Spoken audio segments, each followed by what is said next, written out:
প্রাকৃতিক ও নিরাপদ জিরো ক্যাল নিবেদিত নির্বাচনী চায়ের আজকের পর্বে সবাইকে আমন্ত্রণ।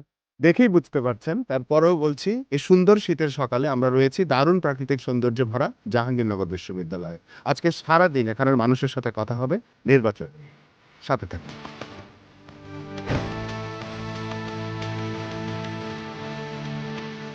Hello, hello, high.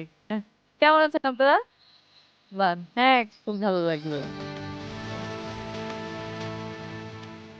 চমৎকার। আমরা আজকে আমাদের শোয়ের নাম হচ্ছে নির্বাচনী চা এবং আজকের টপিক হচ্ছে ভালোর সঙ্গে আলোর সঙ্গে। এবং সেখান থেকে ১ম যে প্রশ্নটা আসে সেটা হচ্ছে যে প্রত্যেকবার আমরা নির্বাচনে আমরা বলি যে আমরা ভালোর পক্ষে, হ্যাঁ? কিন্তু পরে গিয়ে আমরা আসলে ভালোর পক্ষে আর থাকতে পারি না। পরে গিয়ে দেখি অনেক ধরনের আ দুর্নীতি হয়, অনেক ধরনের ষড়যন্ত্র হয়।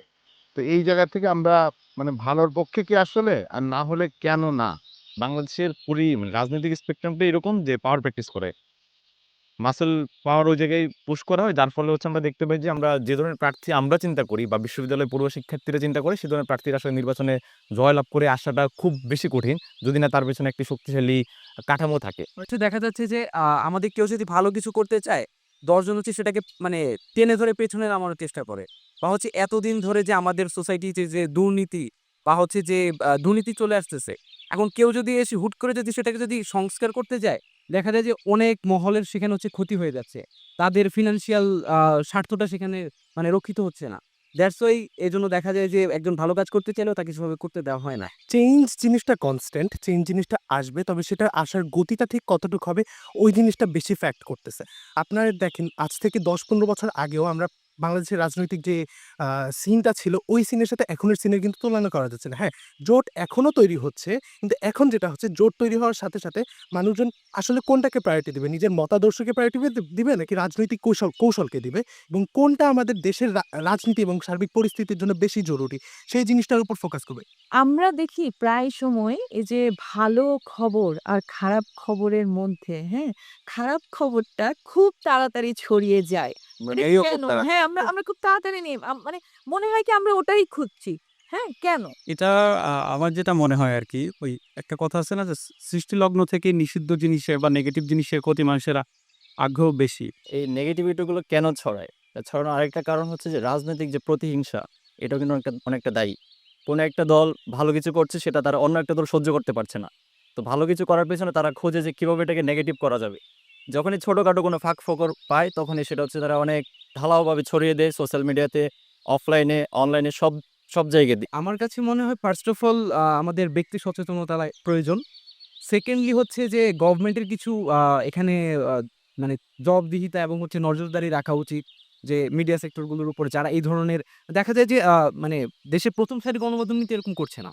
দেখা যাচ্ছে যে বিভিন্ন ফেসবুকে প্রোপাগান্ডা ছড়ানো হচ্ছে বা হচ্ছে ফেক পেজ বা হচ্ছে এখন ডিপ ফেক ভিডিও বানানো হচ্ছে এআই দিয়ে। তারপর হচ্ছে যে আপনার বিভিন্ন ফটো কার্ড বানানো হচ্ছে। তো এই জিনিসগুলোকে আসলে একটা নজরদারির আওতায় আনা উচিত এবং এই আ যে আইসিটি সেক্টর বা হচ্ছে এই যে সোশ্যাল মিডিয়া সেগুলোকে সরকারের আসলে বেশ ভালো নজরদারির আওতায় রাখা উচিত। ভালোর পক্ষে আলোর পক্ষে থাকতে হলে তো আসলে বিরোধী দলের ভূমিকা এবং প্রয়োজন কতটুকু বলে আপনারা মনে করেন? বিরোধী দল তো সবসময় সংসদের মধ্যে সবচেয়ে ইম্পর্টেন্ট একটা রোল প্লে করার কথা। কেননা বিরোধী দল যদি না থাকে আমার দেশের যে ডিসিশনগুলো হচ্ছে সেটাতে সেকেন্ড অপিনিয়নটা আসবে কোথা থেকে? বাংলাদেশের সুন্দর ভবিষ্যৎ আমরা যদি বিনির্মাণ করতে চাই সেক্ষেত্রে আমাদের একটি শক্তিশালী সরকারি দলের পাশাপাশি শক্তিশালী বিরোধী দল থাকা প্রয়োজন এবং বিরোধী দলের ভূমিকাটা থাকা জরুরি।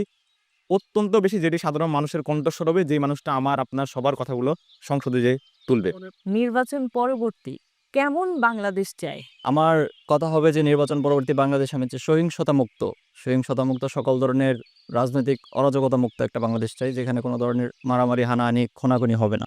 আমরা চাই যাতে এই দেশে মানুষ সাধারণভাবে স্বাধীনভাবে তার হচ্ছে মত প্রকাশ করতে পারে এবং হচ্ছে যে সকল শ্রমজীবী পেশার মানুষ তাদের আ ঠিকভাবে দেশে বাস করতে পারে। নির্বাচন পরবর্তী আমি এমন একটা বাংলাদেশ চাই যে বাংলাদেশে আমি পার্লামেন্টের সামনে দাঁড়িয়ে পার্লামেন্টের বিরোধিতা করতে পারবো।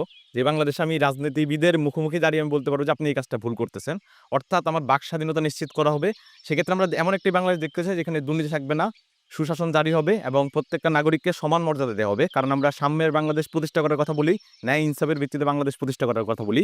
তো সেক্ষেত্রে আমরা বাংলাদেশের প্রত্যেকটা নাগরিককে আইনের দৃষ্টিতে সুনজরে একই দৃষ্টিতে দেখতে হবে। প্রিভিয়াসলি যারা বলছেন তারা মোটামুটি সব কিছুই কভার করে ফেলেছেন। আমি কিছু আর কি অ্যাড করতে চাই, সেটা হলো যে নির্বাচন পরবর্তী বাংলাদেশের যেন আদার্স কোনো রাষ্ট্রের প্রভাব আমাদের উপর না থাকে, আমরা যেন ইন্ডিপেন্ডেন্টলি কাজ করতে পারি। আমার দরকার হচ্ছে সরকার মানুষের কাছে অ্যাকাউন্টেবল থাকবে এবং সেই সরকারের হচ্ছে একটা নৈতিক দায়িত্ব থাকবে যে সে একটা ফান্ডামেন্টালিজম থেকে বের হয়ে সে একটা সেকুলার বাংলাদেশ প্রতিষ্ঠা করতে সে হেল্প করতে পারতেছে কিনা। অনেক ধন্যবাদ। খুব সুন্দর সুন্দর কথা। আপনারা ভালো থাকবেন। জি, থ্যাংক ইউ।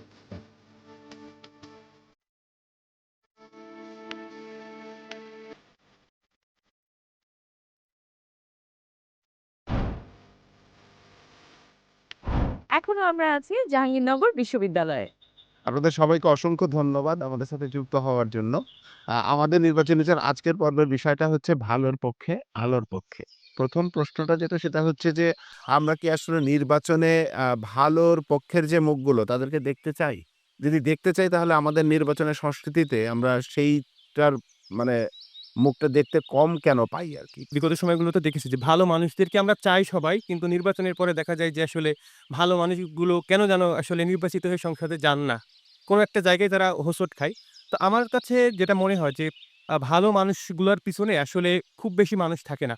অসৎ মানুষ দেখি তাদের টাকা পয়সার ঝনঝনানি থাকে, তারা টাকা পয়সা নির্বাচনে বিপুল পরিমাণ টাকা উড়ায়, কালো টাকার যে মানে ঝনঝনানি হয়। তো সেই জায়গা থেকে তারা একটা পেশিশক্তির একটা বলয় দেখায়। সেই পেশিশক্তির বলয়ের কারণে আমরা দেখি যে আসলে সংসদে আমরা ভালো মানুষকে দেখতে পাই না। বিগত দিনের যে মাসেল পাওয়ারের রাজনীতি, যে খারাপ মানুষের দৌরাত্বের যে রাজনীতি, সেই রাজনীতি থেকে বেরিয়ে এসে রাজনৈতিক দলগুলো তাদের যে স্বচ্ছ এবং ক্লিন ইমেজের প্রার্থী আছে তাদেরকে সামনে নিয়ে আসবে এবং তাদেরকেই এই দেশের জনগণ তাদেরকে নির্বাচিত করে সংসদে পাঠাবে। যার ফলশ্রুতিতে আমরা একটি গণতান্ত্রিক সংসদ দেখব এবং যে সংসদ বাংলাদেশের মানুষের অধিকার নিয়ে কথা বলবে, মানুষের উন্নয়ন নিয়ে কথা বলবে। রাজনৈতিকভাবে সবাই কিন্তু আগের চেয়ে অনেক বেশি সচেতন। আগে যেখানে সবাই যে একজনের একটা শিখিয়ে দেওয়া বুলি নিয়ে সারাদিন পড়ে থাকতো, এখন কিন্তু সেটা না। আমরা দেখছি যেখানেই অন্যায় হচ্ছে সেখানেই কিন্তু একজন বাংলাদেশের একদম একটা রিক্সা চালক সে কিন্তু কি প্রতিবাদ করে উঠছে। চাঁদাবাজ যেখানে আছে সেখানে ব্যবসায়ীরা একসাথে হয়ে ঐক্যবদ্ধভাবে তাদের বিরুদ্ধে রুখে দাঁড়াচ্ছে। তো এই যে আমাদের প্রতিটা সেক্টর যে একটা আমূল পরিবর্তন এসেছে, সেই পরিবর্তনের ছোঁয়াটা কিন্তু আগামী জাতীয় নির্বাচনে পড়ার সম্ভাবনা আমরা মনে করি অনেকটা বেশি আছে। আচ্ছা, আমরা প্রায় সময় দেখি যে ভালো সংবাদের চেয়ে খারাপ সংবাদ অনেক তাড়াতাড়ি স্প্রেড হয়ে যায়। এটা কেন বলে মনে হয়? আপনি যদি একটু বলেন। এটা আসলে আমাদের যে সমাজে মানুষের যে প্রবণতা, যে অপতথ্য গোগ্রাসে গ্রহণ করার যে প্রবণতা, সেটার একটা কারণ দেখা যায়। আরও একটা কারণ যে আমাদের কনস্ট্রাকশনে যে টাইম লাগে তার চেয়ে খুব অল্প সময় লাগে ডিস্ট্রাকশনে। তো যখনই হচ্ছে মানে গুজব বা অপতথ্য ছড়ায় তখন দেখি যে সেটা দ্রুত স্প্রেড হয়। এদেশের মানুষ আমরা দেখেছি বিভিন্ন সময় বিভিন্ন ইস্যু যখন রেইজ হয়, বিভিন্ন প্রেক্ষাপট যখন হয়, তখন এদেশের মানুষকে আসলে কোন সংবাদটা দিয়ে মানুষকে আসলে কোন দিকে গাইড করতে হবে, কোন দিকে ড্রাইভ করতে হবে, ওই মোমেন্টে আসলে কোন সংবাদটা মানুষকে আসলে পজিটিভ দিকে গাইড করবে না নেগেটিভ দিকে গাইড করবে, এই নীতি নির্ধারণের জায়গায় যারা থাকেন, আমার কাছে মনে হয় এদেশের মানুষের প্রবণতাকে গাইড করার ক্ষেত্রে তাদের ভূমিকাটা অত্যধিক। নির্বাচন পরবর্তী কেমন বাংলাদেশ চাই? অবশ্যই আমরা এমন একটি বাংলাদেশ দেখতে চাই, এমন একটি বাংলাদেশকে পাবো যে বাংলাদেশের স্বপ্ন আমরা দীর্ঘদিন যাবৎ লালন করে এসেছি। যে বাংলাদেশের রাষ্ট্রীয় আইন অনুযায়ী প্রতিটা মানুষ তার সমান সুযোগ সুবিধা পাবে এবং প্রতিটা শ্রেণী পেশার মানুষ নিরাপদে এবং নির্বিঘ্নে বাংলাদেশে বসবাস করতে পারবে। কারো যাতে কখনোই মনে না হয় যে এই দেশে আমি আর থাকবো না। আমরা চাই এই জুলাই গণঅভ্যুত্থানের পরে প্রত্যেকটা দল, সরকারি দল, বিরোধী দল, প্রত্যেকটা দল মতের সাথে সৌহার্দ্যপূর্ণ একটা সুন্দর সম্পর্ক থাকবে এবং প্রত্যেকটা ইনস্টিটিউশন যারা বাংলাদেশের রাজনৈতিক প্রভাবমুক্ত থাকবে। আমার যা ভালো লাগে আমার সেটা চর্চা করার অধিকারটুকু দিতে হবে। আমি কারো ক্ষতি না করে আমি একটা প্রোগ্রাম করতেই পারি। আমি কারো ক্ষতি না করে আমি মাজারে বসে গান গাইতে পারি। এই যে ভিন্ন মতাদর্শের স্বাধীনতা, এটুকু সরকারকে নিশ্চিত করতে হবে এবং হচ্ছে গণমাধ্যমের স্বাধীনতা নিশ্চিত করতে হবে। বাংলাদেশের মানুষের প্রোগ্রেসের একটা বড় সমস্যা দুর্নীতি। এই দুর্নীতিগুলো মুক্ত থাকতে চাই। আমার একটা গ্রামের ভূমি অফিস থেকে শুরু করে আমার বিশ্ববিদ্যালয়ের শিক্ষক কিংবা প্রশাসনিক পর্যায় পর্যন্ত আমার সব জায়গায় আমি সহজে আমার অধিকার পেতে চাই। আমি যেন আমাকে একটা টাকার ব্যাগ নিয়ে গিয়ে লাখ লাখ টাকার ব্যাগ নিয়ে গিয়ে আমাকে কোনো কিছু নিয়ে আসতে না হয়। আমি যেন কারওয়ান বাজারে আমি শান্তিমতো ব্যবসা করতে চাই, সে ব্যবসায় যেন আমাকে বাধাগ্রস্ত করতে না পারে। আমি একজন গণমাধ্যম কর্মী হিসেবে আমি সত্যটা তুলে ধরতে চাই। আমি ভূমি অফিসে খুব ভালো সেবা পেতে চাই। আমার রাস্তার কাজ হবে, আমার বিশ্ববিদ্যালয়ের উন্নয়ন প্রকল্প হবে, সেটা যেন 100% বরাদ্দ থাকলে সেই 100%-এরই কাজ হয়। সেটা যেন কোনো পার্সেন্টেজ যেন ভাগ না হয়।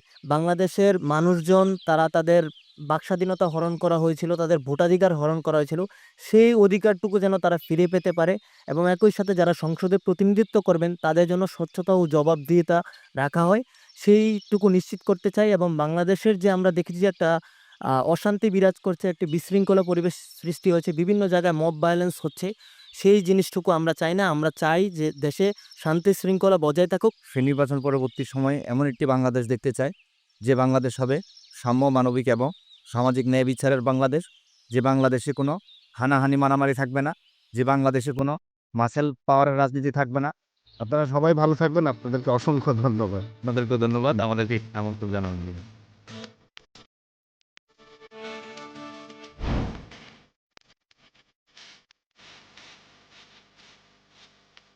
এখনো আমরা আছি জাহাঙ্গীরনগর বিশ্ববিদ্যালয়ে এবং এই মুহূর্তে আমরা এখানকার শিক্ষকদের সাথে চায়ের আড্ডা দেব। আপনাদের সবাইকে অসংখ্য ধন্যবাদ আমাদের সাথে যুক্ত হওয়ার জন্য। আমাদের নির্বাচনী চায়ের আজকের পর্বের বিষয়টা হচ্ছে ভালোর পক্ষে, আলোর পক্ষে। আমরা কি নির্বাচনে ভালো মানুষকে আসলেই চাই? যদি চাই তাহলে ভালো মানুষ আমরা নির্বাচনে পাই না কেন বা আসে না কেন? ভালো শব্দটি বোধহয় আপেক্ষিক। এইটা মানুষের ব্যক্তি জীবনেও হয়তো কখনো কখনো কি হয় আপনার এটা পরিবর্তন হয়। কারণ আজকে আমরা যাকে ভালো জানছি, ভালো জেনে কাউকে যখন কোনো দায়িত্বে বসানো হচ্ছে বা সমর্থন দিচ্ছি, পরবর্তীতে হয়তো তিনি তার সেই ভালোত্বটা ধরে রাখতে নাও পারেন। সত্যিকারের দেশের জন্য যিনি কাজ করতে প্রস্তুত বলে আমি মনে করব, আমি তাকেই ভোট দেব। তিনি যদি জিততে নাও পারেন, তবু আমি তাকে ভোট দেব। কারণ ওই যে ভালো মানুষটিকে যারা ভোট দিচ্ছি, এই ভোটগুলি হয়তো ওই ভালো মানুষের যে ভালো কাজগুলো, তার যে ভালো ইন্টেনশনগুলো, তার যে ইচ্ছাগুলো, সেগুলোকে বাঁচিয়ে রাখবে। সে নির্বাচনে হেরে গেলেও তার ভিতরে এই ভালো কাজ করবার, দেশের মানুষের জন্য কাজ করবার ইচ্ছাগুলো তার মাঝে থাকবে।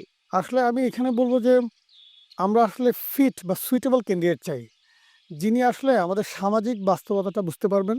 কারণ আপনি তো এটা ফেলে দিতে পারবেন না, আপনার বাস্তবতা আপনাকে মাথায় নিতেই হবে যে আমাদের জনগোষ্ঠী এখন কিসের জন্য প্রস্তুত। তাহলে আমার সেই ক্যান্ডিডেটকে বের করে নিয়ে আসতে হবে যে আসলে শিক্ষাটাকেও গুরুত্ব দিবে, সমাজের মানুষজনকেও পরিবর্তনের জন্য প্রস্তুত করবে এবং এখন পর্যন্ত আমাদের যে ভিন্ন ভিন্ন মতগুলো আছে সেটা যাই হোক না কেন, সবগুলোকে অ্যাকোমোডেট করে মিনিমাম একটা সম্মান প্রদর্শন করে এবং একটা আস্থার ভিত্তিতে সবাইকে কাছে টেনে নিতে হবে। এটার সাথে আসলে বেশ কিছু বিষয় জড়িত।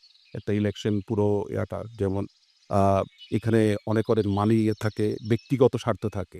আমি মনে করি নির্বাচনটা একটা কালেকটিভ প্রসেস, হ্যাঁ? এবং এই কালেকটিভ প্রসেসটা আসলে আমাদের দেশে এখনো ওই সংস্কৃতিতে যেটাকে বলছি আমরা, ওটা এখনো গড়ে উঠতে পারে নাই পুরোপুরিভাবে। এবং বাংলাদেশের ইতিহাসে যত নির্বাচনে দেখা গেছে অনেক ভালো লোক দাঁড়িয়েছিল, ইলেকশন করেছিল, কিন্তু দেখা যাচ্ছে অনেকে জামানতও হারিয়েছে। সো দেখা যাচ্ছে যে এবং এই পারিপার্শ্বিক পরিস্থিতির কারণে এই নির্বাচনে যে খারাপ মানুষগুলোকে দেখা যাচ্ছে ভোটে চলে আসছে। এখানে ভায়োলেন্স আছে, হ্যাঁ? ক্যান্ডিডেটদের সাথে এখানে প্রভাবের বিস্তার আছে। মানে ওই যে ভালো মানুষগুলো কি টিকতে পারে না? টিকতে পারে না ফ্লো এর কারণে। কারণ এটা আমাদের এই রাজনীতির সংস্কৃতিটাই আসলে ওইভাবে গড়ে উঠেছে। হয়নি, অনেক কিছু হয়নি। আমি যা চেয়েছি ৯১ এ পাইনি, তখন একভাবে মনে করেছি। ২৪-এ যা চেয়েছি তা হয়নি। ২৪-এ বুঝতে পেরেছি কেন হয়নি। আমার কাছে সবচেয়ে বড় যেটা মনে হয়েছে যে আসলে এই কথাটা হয়তো খুব পপুলার বা জনপ্রিয় না, কিন্তু এটা সত্য যে আমরা কিন্তু গুটি কয়েক ছিলাম। বিজয় যখন নিশ্চিত হয়েছে যেই কথাটা বলছিলেন, তখন আমরা কোটিতে উপনীত হয়েছি। তার মানে এই নয় যে যারা এই বিপ্লবকে সম্ভব করে তুলেছেন তাদের অবদানকে অস্বীকার করা। কিন্তু এই যে মানে বিপুল মানুষের অংশগ্রহণ, মানুষের ভেতরে যে বিষয়টি ছিল, এটাকে যারা জাগিয়ে তুলতে পেরেছিলেন, তাদের যে কাজ করার সুযোগটা ছিল, বিভিন্নভাবে সেই সুযোগ আমি এখন আন্দাজ করি যে ৭১-এ এবং ৯১-এ ব্যর্থ হয়ে গেছে। শালীনতা নিয়ে প্রশ্ন করার যে জায়গাটা, সেটা ক্ষমতাকে প্রশ্ন করার যে জায়গাটা, সেই জায়গাটাকে তুলে ধরতে হবে। আমি মনে করি সেটাই আলো, সেটাই ভালো। যে ২৪-এর গণঅভ্যুত্থানের যে প্রত্যাশা, যে জন আকাঙ্ক্ষা, তার সাথে আমাদের মহান মুক্তিযুদ্ধ, সেই মুক্তিযুদ্ধের যে প্রত্যাশা, তার মাঝে কোনো ফারাক নেই। কিন্তু আমরা দেখেছি যে এই গণঅভ্যুত্থান পরবর্তী সময়ে নানান গোষ্ঠী, নানান পক্ষ আমাদের সেই মুক্তিযুদ্ধের ইতিহাসকে খাটো করে দেখবার চেষ্টা করেছে। আমাদের বিকৃত করা হচ্ছে, মুক্তিযুদ্ধকে ঢাকা হচ্ছে। রাইট, আমাদের মুক্তিযুদ্ধের চেতনাকে আপনার ভিন্ন খাতে প্রভাবিত করবার চেষ্টা করা হচ্ছে। ফলে আমি মনে করব যে এই নির্বাচনটা অত্যন্ত গুরুত্বপূর্ণ। এই নির্বাচনের মধ্য দিয়ে আমাদের দেশের জনগণকে আবারও মুক্তিযুদ্ধের যে চেতনা, আমাদের স্বাধীনতা সার্বভৌমত্বের যে চেতনা এবং মুক্তিযুদ্ধের যে আকাঙ্ক্ষা, দেশের মানুষের আপামর জনসাধারণের অর্থনৈতিক, সামাজিক, সাংস্কৃতিক মুক্তি, সেটা প্রতিষ্ঠা করবার জন্য আমাদেরকে আবারও এই নির্বাচনে ভূমিকা রাখতে হবে। ভবিষ্যতের বাংলাদেশ, নির্বাচন পরবর্তী যে বাংলাদেশটা, এই বাংলাদেশটাতে আসলে কোন কোন দৃশ্যমান পরিবর্তন বা উন্নয়নটা খুব প্রাসঙ্গিক, যেটা শুরুতেই দরকার? প্রথমে দরকার হচ্ছে যে আপনাকে প্রতিষ্ঠানগুলো যে কিছু কোর ইনস্টিটিউশন আছে, কোর পিলার্সও বলতে পারেন, যেমন পার্লামেন্ট, ইলেকশন কমিশন, বিচার বিভাগ, এগুলোকে হচ্ছে একেবারে নতুন করে একেবারে ইনস্টিটিউশন হিসেবে গড়ে তোলা। তো আমার যেটা আশা থাকবে যে অবশ্যই ইনস্টিটিউশন আমাদের দরকার, আমাদের শিক্ষা ব্যবস্থাটা উন্নয়ন দরকার। তবে সবচেয়ে যেটা বেশি জরুরি সেটা হচ্ছে যে আমাদের সমাজের একদম নিচতলা থেকে কাজটা শুরু করতে হবে। উপর থেকে প্রলেপ দিয়ে কোনো রকম একেবারে পলিশড মিডিয়াতে দেখানো এর চেয়ে বেশি জরুরি একদম সমাজের সবচেয়ে অবহেলিত এবং ঝুঁকিপূর্ণ জনপদকে আমি কতটা রাষ্ট্রীয় সুবিধা আওতায় আনতে পারছি। আমি মনে করি সেটাই হবে আমাদের প্রথম চ্যালেঞ্জ। নির্বাচিত সরকারের প্রথম কাজ হবে একটা শিক্ষা সংস্কার কমিশন গঠন করা এবং ওই যে পারিবারিক শিক্ষার কথা বলেছেন, চ্যারিটি বিগিনস অ্যাট হোম। পরিবারের পরেই একটা শিশু শিখে থেকে প্রাইমারি স্কুল থেকে। ফলে আমাদের পরিবারে নজর দিতে হবে, আমাদের প্রাইমারি শিক্ষা ব্যবস্থায় নজর দিতে হবে, আমাদের মাধ্যমিক শিক্ষা ব্যবস্থায় নজর দিতে হবে। ব্যক্তি থেকে যে ক্ষণিক লাভের জন্য অনেক কিছুর পিছনে দৌড়ে যাচ্ছি, ব্যানার ধরার জন্য আমি দাঁড়িয়ে যাচ্ছি, এই ধরনের জাতীয় যেই সমস্ত আমাদের মানে অভ্যাস আছে, ব্যক্তি অভ্যাস আছে, এগুলো থেকে যদি আমরা সরে আসতে না পারি, তাহলে একটি নির্বাচন, কোনো আন্দোলন, কোনো সংগ্রামী এই দেশকে উঠাতে পারবে না। আপনাদের সবাইকে অসংখ্য ধন্যবাদ। ভালো থাকবেন। ধন্যবাদ।